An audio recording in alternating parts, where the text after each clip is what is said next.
Hello everyone, this is Tom Fox. I'm the Compliance Evangelist, and I'd like to welcome you to the December edition of my 2017 One Month to a More Effective Compliance Program podcast series, where each month I take a deep dive into a specific part of a best practices compliance program.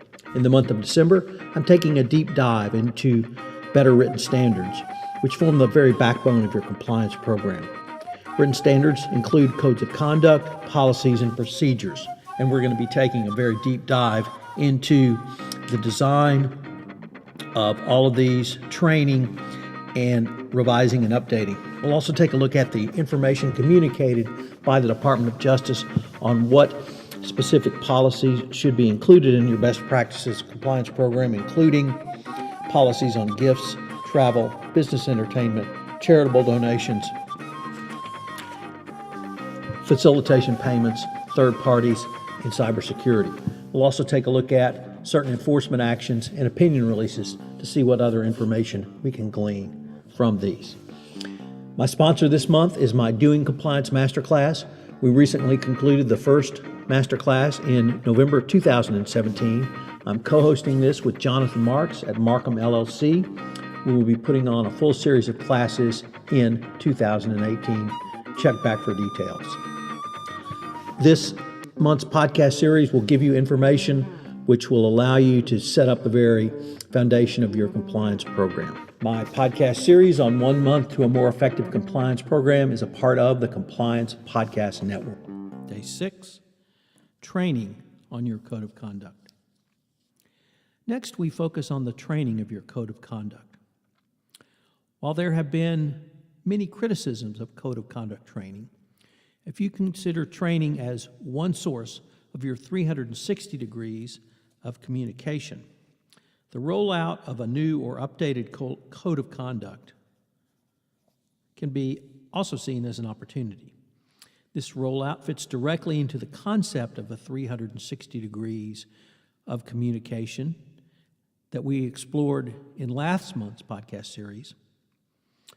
And this 360 degrees of compliance, of communication and compliance, is both in communications and engagement. The delivery of a code of conduct is a key element of its effectiveness. By allowing employees and other stakeholders to engage and interact with the code of conduct through live or interactive training, this effectiveness can be better monitored and measured. In a white paper entitled 5 Tips for Effective Code of Conduct Revision, Eric Moorhead has noted that often companies have a formal code of conduct launch where senior management and corporate compliance function conduct on-site activities across the organization to promote the launch of a new code of conduct, or launch activities such as video competitions that ask stakeholders to submit short videos on code topics. However, this is not the sole manner to have a rollout, as other companies keep the message more informal, but use frequent touch points for communication. For example, through email or cascading messages through line managers to keep up the drumbeat on compliance topics and reinforce the role of compliance. The key is to capitalize on every 360 degrees of communication opportunity that a new code of conduct gives you. One of the areas in the 2017 Department of Justice's evaluation of corporate compliance programs that was new articulated an emphasis on the effectiveness of training. I think everyone would understand you need to train, but now the government is talking to us about effective training. Begin with live training that can be held at your corporate headquarters with some senior management and even executive involvement. Many companies will videotape a message from the CEO to celebrate the rollout. Then there's the opportunity for localized training that gives employee an opportunity to see, meet, and speak directly with a compliance officer, not an insignificant dynamic in the corporate environment. Such a personal training sends a strong message of commitment to the code of conduct.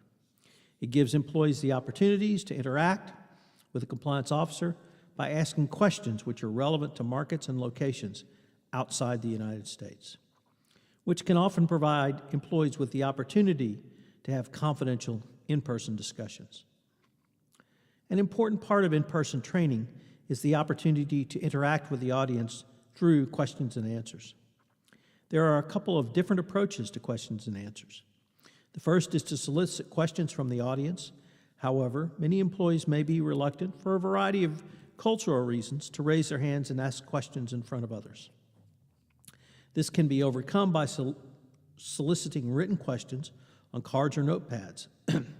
A second technique is to lead the audience through hypothetical examples in which the audience is broken down into small discussion groups, up to, say, 5 employees or so, to discuss a situation and propose a response. However, with a worldwide multi-thousand-person workforce with multiple languages, an entire code of conduct rollout based upon live training, frankly, may not be feasible.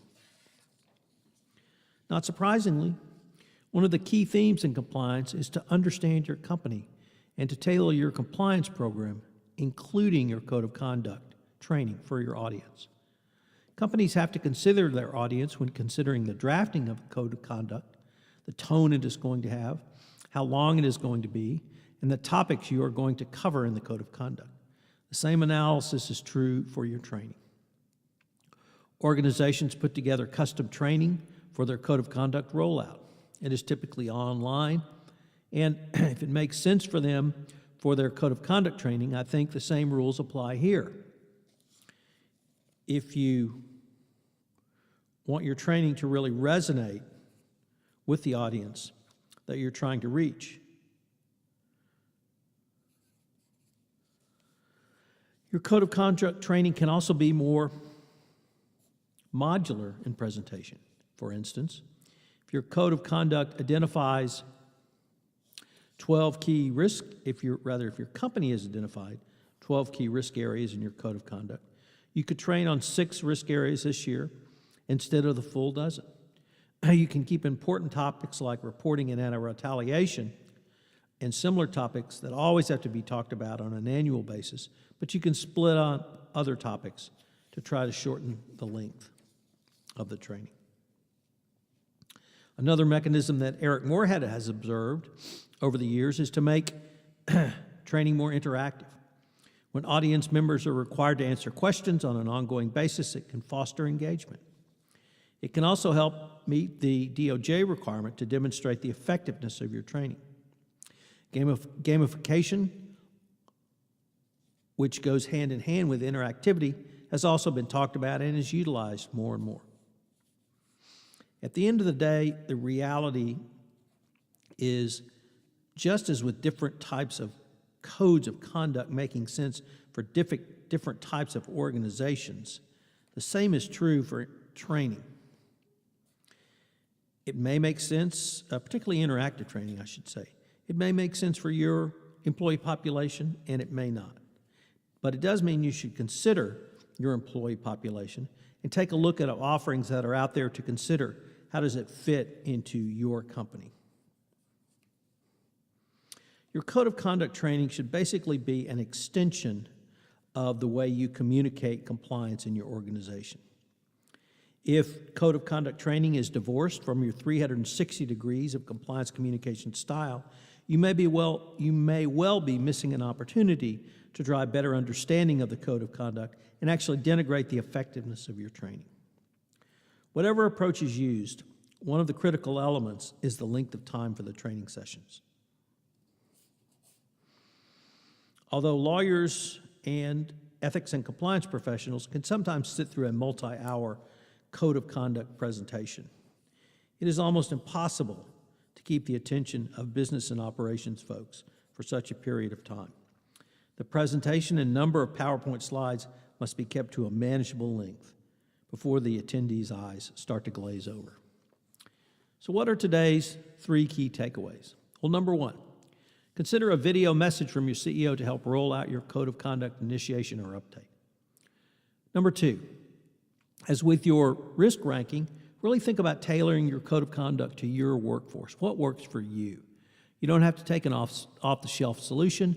if you utilize different methods of communications in your organization. And finally, consider interactive and modular approaches to code of conduct training. You don't have to do the same thing again and again every year. This is Tom Fox. I hope you have enjoyed day 6 of 1 month to better written standards, and I hope you'll join me tomorrow for day 7. This is Tom Fox again. Thank you for listening to this episode of 1 month to better written standards in a compliance program. I hope you will join me tomorrow for another episode. If you have listened to this podcast on iTunes, I would ask that you would rate our podcast, as it would help in our rankings and also help get the word out about the only daily podcast which will give you a hint or tip to improve your compliance program.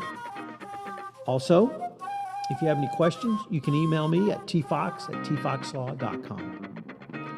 This is Tom Fox. Thank you again for listening. I hope you will join me tomorrow. My podcast series of 1 month to a better compliance program is a part of the Compliance Podcast Network.